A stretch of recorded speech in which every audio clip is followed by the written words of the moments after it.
conocía perfectamente el funcionamiento de este artefacto. Según la Biblia, este pueblo fue liberado por el faraón egipcio.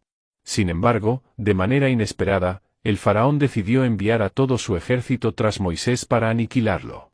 La razón detrás de este cambio de opinión sigue siendo un misterio.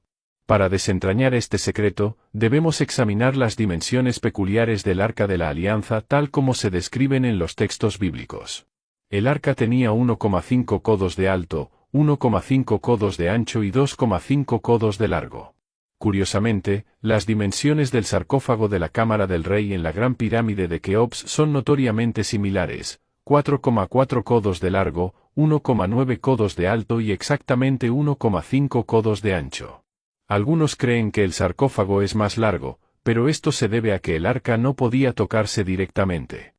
Para su transporte, se utilizaban varales, lo que explicaría la longitud adicional del sarcófago. En resumen, el Arca de la Alianza podría haber encajado con absoluta precisión dentro del sarcófago. La cámara del rey tiene un acceso único y estrecho. Las dimensiones de este acceso son 2,4 codos de alto y 2,4 codos de largo. Estas medidas permitían que el Arca de la Alianza pudiera ingresar por este acceso. El Arca de la Alianza, mencionada en la Biblia, no es exclusiva de Yahvé, sino que también encontramos ejemplos de otras arcas de alianza. Por ejemplo, el Arca de Gabriel es un objeto similar que se encontró en circunstancias misteriosas. Habiendo también otras arcas asociadas a dioses egipcios como Osiris o Anubis.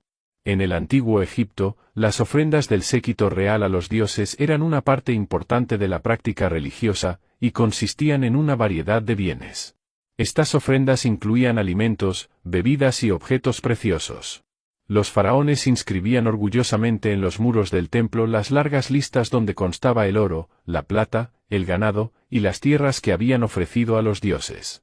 En un solo año, un faraón dio al templo 51 kilos de oro, 900 kilos de plata, 2060 kilos de cobre, 25.000 jarras de vino, incontables hogazas de pan, y 300 medidas de lino de la mejor calidad.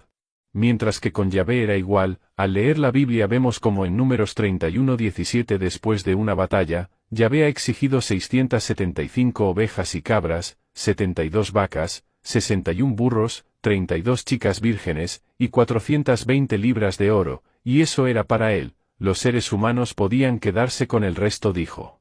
Además, si comparamos el templo de Salomón con los templos egipcios, encontramos similitudes notables. En el templo egipcio, dos grandes torres llamadas pilonos flanqueaban la entrada. En el interior del templo, se abre un patio rodeado de columnas. Este patio era el límite último para la gente común. Desde allí, una rampa conducía a un vestíbulo tenuemente iluminado y lleno de columnas. Todas las mañanas poco antes de la salida del sol, el sumo sacerdote egipcio se purificaba con agua, y estando cubierto con tejido de lino blanco, encendía una antorcha que había de guiarle a través de la oscuridad en el santuario interior donde purificaba el aire con incienso para despertar al Dios que residía en un altar preparado para las visitas terrenales. Solo el sacerdote egipcio se identificaba con el Dios y solo el faraón o el sumo sacerdote podían estar en presencia de la divinidad salvo que delegara su autoridad en un elegido. «Es el faraón quien me envía», decía el sumo sacerdote. Entonces se abría la capilla donde residía el Dios. En el templo de Salomón era exactamente igual, había una entrada con dos columnas de bronce flanqueando la puerta, posteriormente se ingresaba a un recinto, desde allí una rampa conducía a un vestíbulo tenuemente iluminado al cual solo el sumo sacerdote podía ingresar siendo el lugar donde estaba el Arca de la Alianza, el trono donde residía Yahvé. Para acceder a la presencia del Arca, el sumo sacerdote israelita debía purificarse con agua y quemar incienso en el templo, además de prender el fuego de las velas, tal como lo hacía el sumo sacerdote egipcio. Solo figuras de alta estima religiosa, como el sumo sacerdote Aarón o un monarca como Moisés, hermano del faraón Akenatón, podían estar en presencia de Yahvé. La Biblia detalla cómo Moisés tenía una relación única con Yahvé, caracterizada por una comunicación directa y presencial. Por ejemplo, en Éxodo 24:2, se menciona que solo Moisés podía acercarse a Yahvé en el monte Sinaí, mientras que los demás debían adorar de lejos. Estos pasajes muestran cómo Moisés, el hermano menor del faraón, era el único que disponía de acceso directo a la presencia de Yahvé. Esto es debido a que el Yahvé de la Biblia No permitía que ningún Homo sapiens le viera, solo un Homo capensis como Moisés podía. Siendo una práctica que se refleja tanto en las tradiciones de los Elohim egipcios como en la figura del Eloa Yahvé. En la antigüedad, los egipcios purificaban las vacas para posteriormente sacrificarlas, realizando rituales en el Serapeum de Saqqara dedicado al toro Apis. Mientras que los cananeos, fenicios y babilonios ofrecían sacrificios humanos de bebés a una estatua de un toro hecho de bronce, donde arrojaban los bebés al fuego. Igualmente, los israelitas purificaban sus ofrendas en el mar de bronce, un recipiente sostenido por 12 toros hechos de bronce, esto simbolizando el linaje sumerio, con los toros sagrados. No por nada Abraham nació en Ur, la cuna de la civilización sumeria donde se encuentra el zigurat sumerio. Posteriormente, prendían fuego las ofrendas como vacas, en el altar del sacrificio.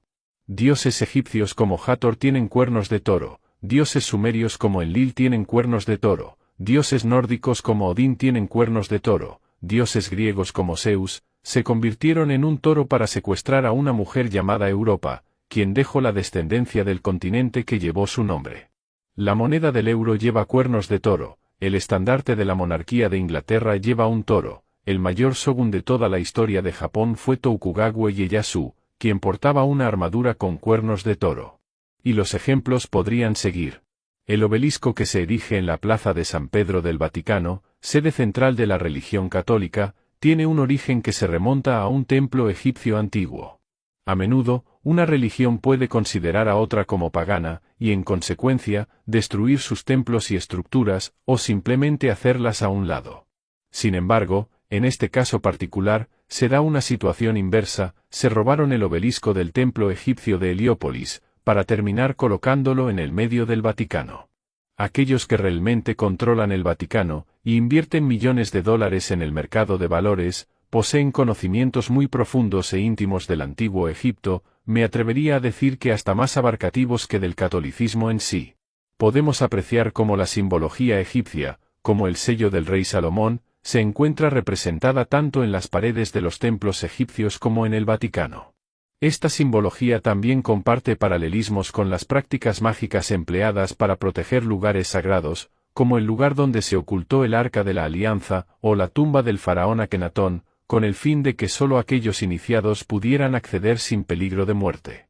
Estos son temas complejos y delicados, sobre los cuales no se permite proporcionar demasiados detalles.